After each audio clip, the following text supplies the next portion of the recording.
పార్టీలో సగం ఓట్లు పైబడిగా బీసీలకు ఉంటే ఆ బీసీలలో ఒక ఎమ్మెల్యే కూడా లేరంటే బీసీలకు కడుపు మండలాన్ని ఈ సందర్భంగా తెలియజేస్తున్నాం మిత్రులారా.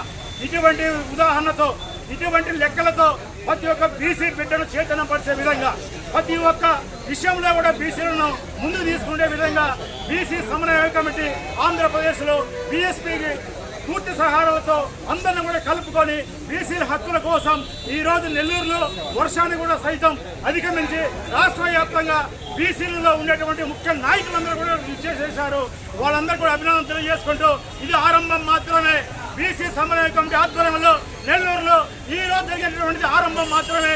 ఇక రాబోయే రోజుల్లో దీని ఒక ఉధృతంగా తీసుకువెళ్ళి చివరికి బీసీల సగల సమ్మె కూడా ప్రతి ఒక్కరికి కూడా ఎక్కడికెక్కడ కూడా నిర్బంధించి మా హక్కులు సాధించడాని కోసం మేము ఈ కార్యక్రమాన్ని ఉధృతం చేస్తున్నాము.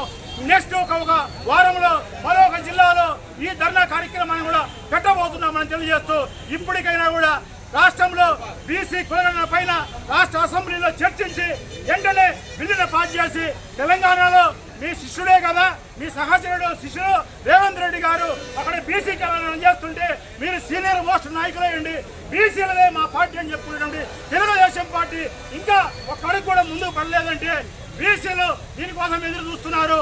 బీసీల యొక్క చైతన్యంతో మా హక్కుల సాధన కోసం మేము ఉధృతంగా ఉద్యమాన్ని తీవ్రతం చేస్తామని ఈ సందర్భంగా తెలియజేస్తున్నాం.